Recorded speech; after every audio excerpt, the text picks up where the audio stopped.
I live just outside Denver, Colorado, in a relatively quiet neighborhood. Nothing fancy, but it works for me. I work as a full-time front-end developer for a downtown startup, not one of those billion-dollar tech behemoths, just five of us in a small office above a bicycle repair shop. My days are mostly spent coding, drinking cold brew, and wearing headphones. My life is simple, predictable, until it was not. It was a Tuesday morning, one of those cool, clear mornings when the air actually smells fresh. I was running late, hadn't eaten, and simply needed caffeine in my bloodstream. I ducked into a small coffee shop near my office. Brick walls, warm lights, always playing Bon Iver in the background. I walked up, gave my name, grabbed the cup on the counter, Nate omelet, and walked off without thinking. A few seconds later, I hear a voice behind me. That's actually my latte. I turn around and she's standing there, Rachel, though I didn't know her name yet, just a woman wearing a charcoal gray coat. She holds her phone in one hand, looking at me with a calm, amused smile, mid-30s perhaps, hair tied up, makeup minimal. However, something about her was different, not flashy, not trying, just confident. Oh, damn, seriously. I held out the cup, feeling like an idiot. Maybe I just stole your caffeine fix, she chuckled. Looks like it. I offered to buy her another, but she brushed it off and saying she had a few minutes to spare. We ended up standing by the window chatting while she waited for a new one. It turned out her name was Rachel, an interior designer who worked just a few blocks away with her own small business, Birch Interiors. You, she asked.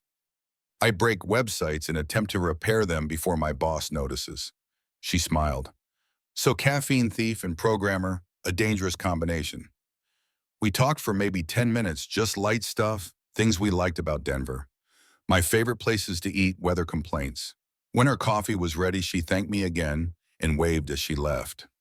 I remember standing there watching the door close behind her, thinking I really didn't want the conversation to end. That evening, I researched her firm, Birch Interiors. It took little scrolling to find her photo on the website. From there, yes, I discovered her Instagram. It took me a while to figure out what to say without sounding stalkerish. I ended up typing, "That stolen latte was the highlight of my day. I'd love to return the favor at some point minus the theft." I hit the send button and regretted it immediately. I set my phone down and walked away. She did not respond that night, but the following morning there it was. "You're persistent. I like it. This Saturday there's a photography exhibit downtown. Are you up for it?" I stared at the screen for about 5 minutes, smiling like an idiot. I picked her up at precisely 3:00 p.m. that Saturday. She said she would meet me there, but I offered to drive her, half joking, half hopeful, and to my surprise, she agreed. Rachel stepped out of her apartment wearing a long dark coat and sneakers, holding a tote bag with an art magazine peeking out of the top. She appeared effortless, like someone who didn't have to work hard to make an impression. She got into the passenger seat, smiled politely, and said, "You're on time. That's unusual." "I code for a living," I said. "Timers and clocks are kind of my thing." The drive downtown was simple, light traffic, the radio playing quiet music. I didn't try to fill the silence excessively with her. Silence seemed natural, safe. The exhibit was held in a converted warehouse, black and white photographs by local artists, urban landscapes, portraits of strangers, that type of thing. We walked slowly, paused in front of a photograph of an elderly man sitting alone on a bench. "What do you think he is waiting for?" I asked. Rachel tilted her head, eyes fixed on the print. "Maybe he isn't waiting. Maybe he's just finished walking." She said something quiet, deep, that caused me to shut up and think. I wasn't used to it. Most of the girls I dated before were around my age. Conversations were at the surface level. Rachel weighed everything. After the exhibition, I suggested we get some food. She paused for a second, then nodded. We found a small Mediterranean restaurant with outdoor seating and sat beneath one of those massive heat lamps. Over falafel and tea, we talked about work, family, and books we enjoyed. I explained how I ended up in Denver after college. She told me she used to live in Portland, but left after her marriage ended. This was the first time she mentioned it. I did not push, I just listened. She said, "You're easy to talk to." "Thanks. That's unusual." I teased, "Rare in a good way," she said. Then she glanced down at her tea and changed the subject. When I dropped her off later that evening, I didn't lean in or try anything stupid. I just told her I had a great time and that I'd like to see her again. She smiled and said, "We'll see." That week, I texted her once just a funny photo of a guy walking 5 dogs on roller skates. She replied with a laughing emoji and, "That's impressive." I didn't want to push too hard, so I let it sit. A few days later, I stopped by the same coffee shop where we met and asked the barista if I could leave something for someone. I left a small paper bag with a lavender cookie, a tiny sketch pad, and a note that said, "In case inspiration strikes or you steal someone else's latte again." I left my name on the back just in case she didn't know who it was from. The next day, she messaged, "That was unexpected and oddly sweet. Thank you, Nate." I didn't ask her out again, not yet. Instead, I started sending her little things, a quote I found in a book, a song I thought she'd like, a meme once in a while, always with space between, never too much. Sometimes she replied, sometimes she didn't, but she never blocked me, never said stop. Weeks passed. One evening I saw a post on her Instagram story. She was working late, surrounded by design sketches and empty takeout boxes. I messaged, "You need rescue. I come with food and bad jokes." To my surprise, she replied, "Only if the jokes are terrible." 10 minutes later, I was in my car picking up Thai food. She buzzed me up to her place, warm, cozy, filled with books and plants. She wore sweatpants, a loose t-shirt, and no makeup. I didn't flirt. I didn't even try to. I just sat with her, helped organize her mood board, and handed her spring rolls. At one point, she looked at me. Really looked at me like she was seeing something she wasn't ready for, you know. She said soft and slow, "You'd make a great husband." I blinked, caught off guard. Then she added quietly, almost as if apologizing, "But not for someone like me." There it was, the invisible wall, no drama, no cruelty, just a firm line drawn between us. I wasn't sure what to say, so I nodded, smiled, said something dumb like, "You don't get to say that yet." She looked at me like she wanted to say more, but she didn't. I helped her finish the project board. We said goodbye. She didn't offer a hug. I did not ask for one. On the drive home, the silence in the car was louder than the music. And for the first time, I started to wonder if this was going to hurt more than I expected. I didn't stop seeing her after that night, but something shifted after Rachel said those words. "You'd make a great husband, but not for someone like me." A wall settled between us, not slammed shut, not locked, just quietly. Placed a subtle distance I couldn't name but felt it every time she spoke, a little shorter, replied a little slower, smiled a little more carefully. Still, I stayed not because I was chasing some idea or fantasy, but because I liked her, just her, even if she kept parts of herself hidden behind armor. We didn't go on official dates. She would never have called them that.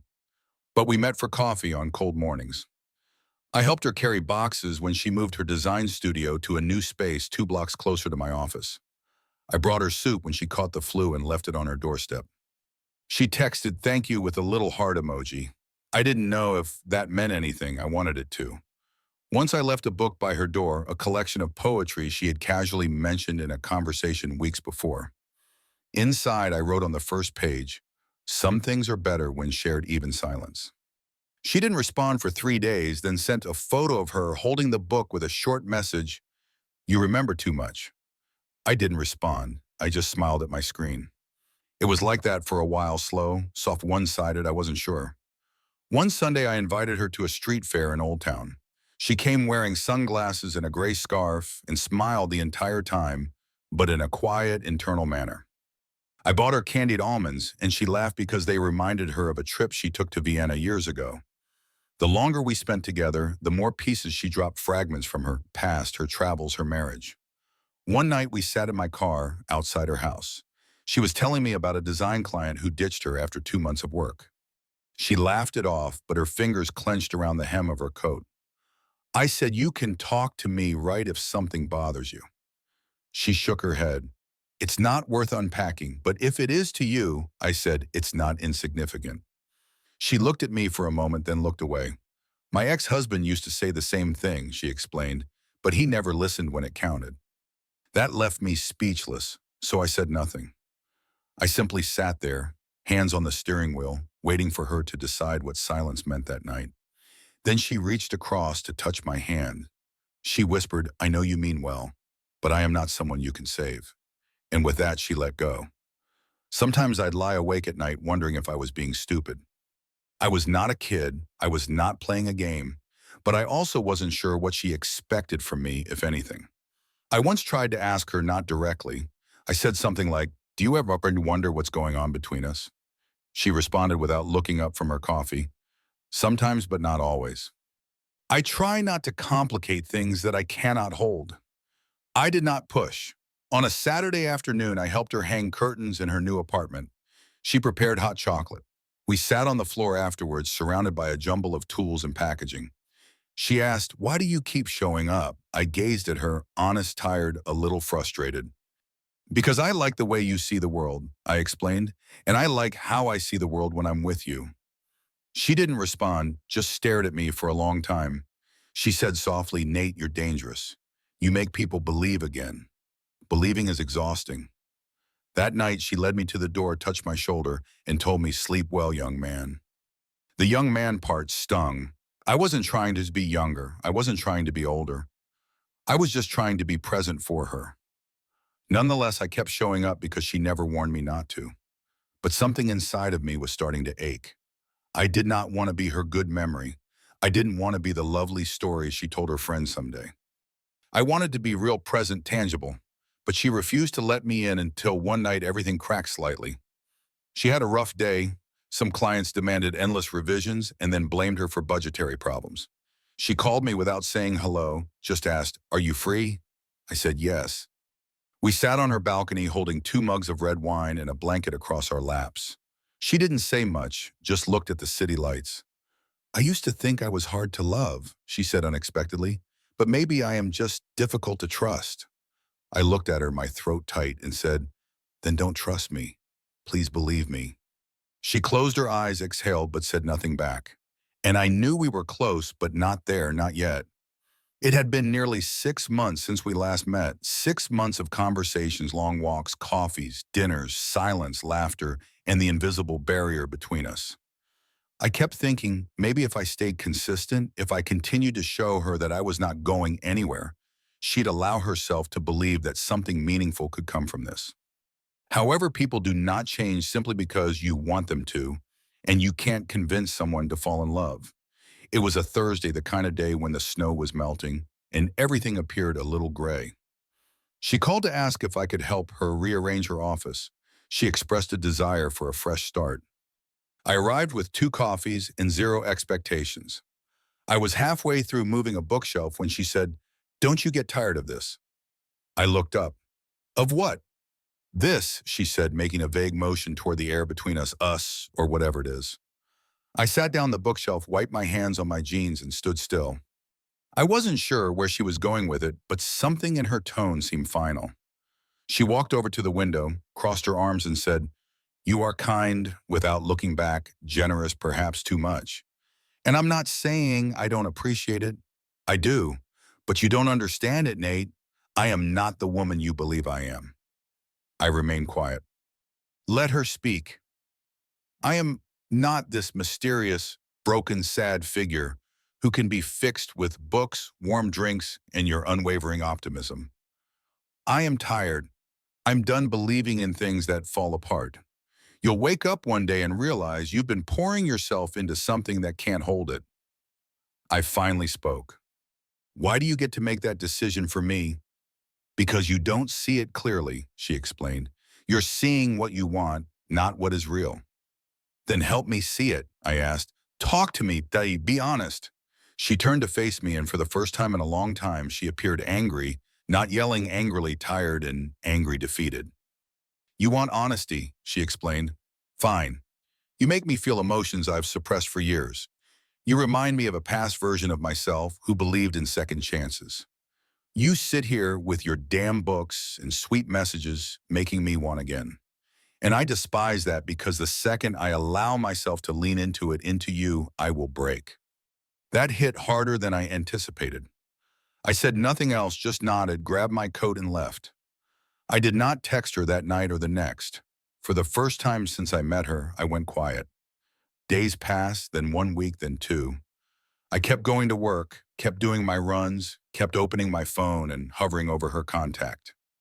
I couldn't bring myself to delete her number, but I couldn't bring myself to make the call either. My friends noticed that I was off. I lied, claiming I was just tired. One night I sat at my kitchen table and stared at the chair across from me, her chair, and I realized how much space she had taken up in my life without ever being fully present. I almost hated her for it, but I could not because, truthfully, I let her. I allowed for the possibility. I fed it. Then one Friday afternoon, I was leaving work and noticed her standing outside the building, same coat, same scarf, just standing there with two coffees. I froze. She did not smile, did not wave. She just mentioned that she was nearby, that this was not something she had planned. I did not say anything. She held out one of the cups, omelet. I figured some things don't change. I took it, still silent. We stood for a moment, traffic and sounds in the background. Otherwise, everything remained the same. Then she looked me in the eyes and said, "Would you still go for that walk? Is it too late?" I didn't respond. "I've just started walking." She followed. We walked for about an hour through the quiet side streets, where the snow had not completely melted, puddles reflecting the low sun. We did not speak for the first 20 minutes. Then she admitted, "I'm scared." I gazed at her. "I understand, and I'm not asking you to fix it," she clarified. "I just missed talking with you." I paused, walking, turned toward her. "I am not here to fix you, Rachel."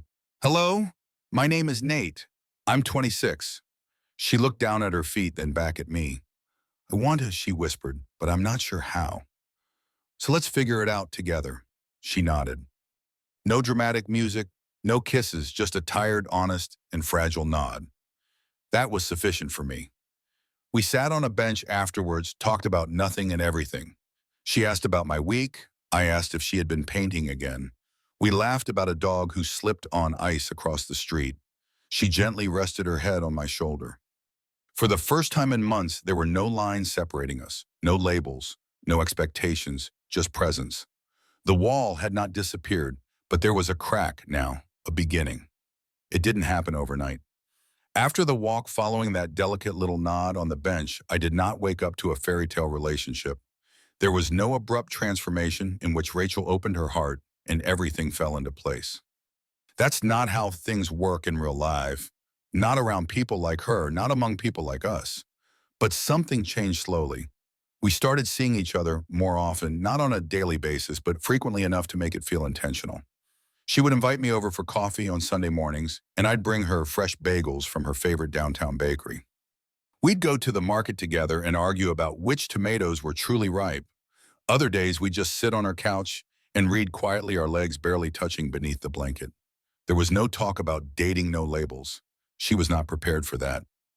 But something in the way she looked at me, softer, less guarded, told me something was going on.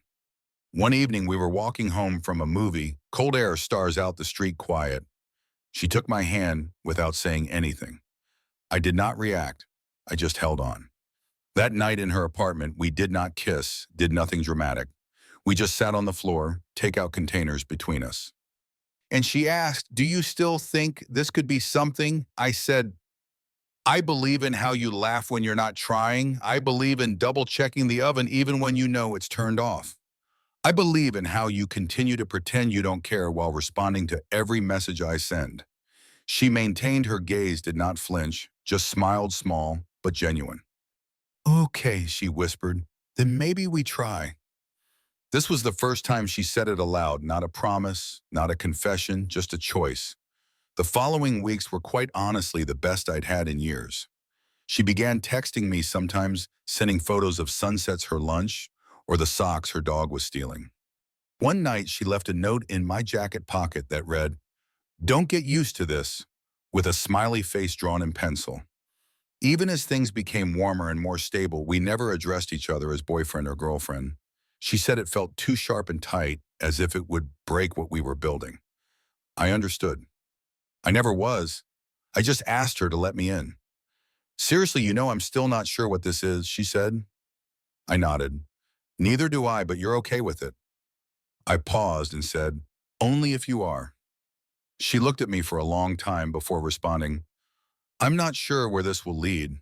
I'm not promising you anything." I'm not prepared to talk about children houses or meeting parents, but I do want to be with you, not for the future for now. That was the most honest thing she had ever said to me, and it was enough.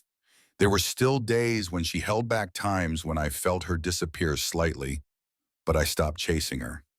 I just stayed still and waited for her to return when she was ready. She always did. The wall between us eventually disappeared, just open space, still cautious, still unknown but open. Then a few months later, we were sitting on my couch watching documentaries she chose. She leaned her head against my chest and said quietly, "I used to believe someone like you did not exist." I wrapped my arm around her and said, "I used to think you wouldn't want someone like me." We both smiled, not because it all made sense, but because we were finally in it, whatever that was. A few weeks later, we began calling it what it truly was, a relationship. We didn't share anything online, didn't rush to categorize or define it for others, but we showed up for one another. We were together. Simple as that. She began leaving her toothbrush at my place. I kept one of her sweaters on the back of my chair. I met her sister when she came to town.